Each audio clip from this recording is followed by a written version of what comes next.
एक कैच से छूट गया भारत के हाथ में आया हुआ मैच।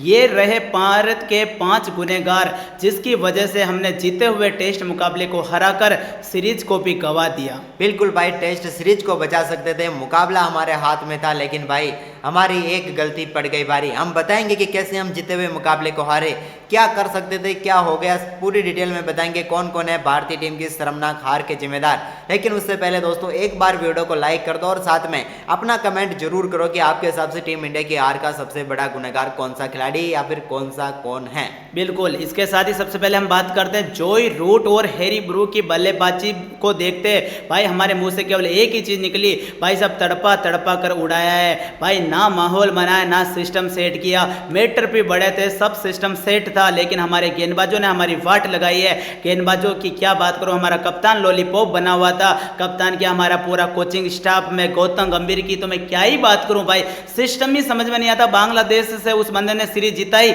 उसके बाद लॉलीपॉप है वो बंदा भी। बिल्कुल भाई, पूरी तरीके से टीम इंडिया ने यहाँ पर बेड़ा गर्क किया है। लेकिन अब हम बात करते हैं इस मुकाबले की। भाई इंग्लैंड की टीम एक समय तक अपने 3 विकेट 106 रनों पर गंवा चुकी थी।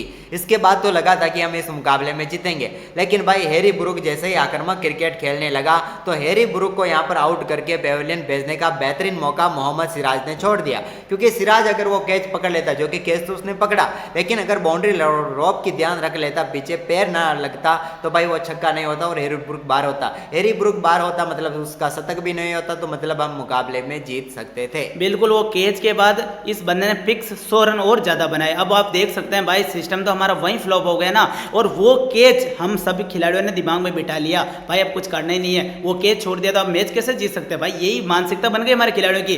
फिर हमारे हार का धीरे धीरे कारण बनता गया और हम हार गए, और हार का जो सबसे बड़ा गुनाहगार है वो मोहम्मद सिराज है। अब हम बात करते हैं दूसरे खिलाड़ी की, भाई वो है आकाशदीप। आकाशदीप की मैं बात इसलिए कर रहा हूं, बल्लेबाजी में तो धमाकेदार परफॉर्मेंस किया, लेकिन विकेट लेने की जब बारी आई तो भाई वो खुद बंदा भी पीछे हट गया। बिल्कुल भाई, उसके यहाँ पर वो कमाल नहीं दिखा। गेंदबाजी में तो वो बिल्कुल कमाल दिखा ही नहीं जिससे कि आकाशदीप लग रहा हो। आकाशदीप वैसा लगा ही नहीं। इसके अलावा दोस्तों हम बात करते हैं बाकी खिलाड़ियों की। आकाशदीप के साथ प्रसिद्ध कृष्णा भी उतना ही जिम्मेदार है। भाई बंदे ने गेंदबाजी अच्छी की मानते हैं, लेकिन भाई विकेट तो नहीं चटका पाया। भारतीय टीम की हार के सबसे बड़े गुनहगार टीम इंडिया के मेन 3 गेंदबाजों को मैं चुनूंगा, जो कि तेज गेंदबाज है, क्योंकि पिच तेज गेंदबाजों के लिए मददगार थी, लेकिन टीम इंडिया के गेंदबाज वो काम नहीं कर पाए। बिल्कुल बिल्कुल, अब हम बात करते हैं 2 बल्लेबाजों की भी बात कर लेते हैं। भाई साहब इंग्लैंड के गेंदबाजों ने इनसे भी ज्यादा रन बना लिए। मैं बात कर रहा हूँ श्री 1008 सुदर्शन पुत्र साई और हमारे नायर पुत्र करुण। भाई करुण नायर और साई सुदर्शन ने मिलाकर हमारे भारत को वही दिया है जितना बेस फोइटा करती है। अब आप समझ सकते हो भाई, सिस्टम फाड़ दिया इन 2 खिलाड़ियों ने, हमारी वाट लगा के रख दी। और भाई सबसे बड़ी बात यहाँ पर साई सुदर्शन और इन दोनों ने लगभग सभी मुकाबले खेले। एक तो दोनों 2 मुकाबले ऐसे थे जिसमें दोनों खेले, और एक मुकाबला ऐसा था जिसमें करुण नहीं खेला। यानी कि लगभग हर मुकाबले दोनों ने खेले।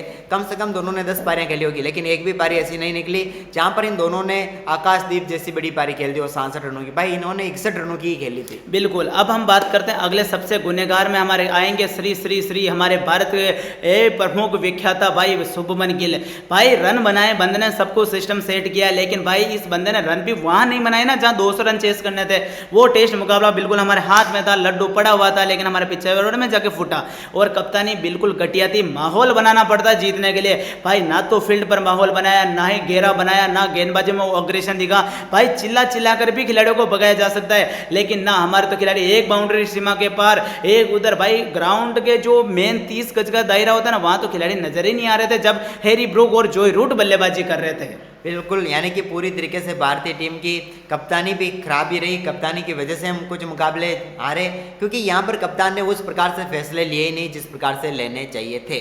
वहीं पर इसके बाद अब हम बात करते हैं भाई सबसे बड़े गुनहगार की, टीम इंडिया के कोच का मतलब कि सिर्फ गौतम गंभीर ही नहीं। भाई गेंदबाजी कोच क्या कर रहा है?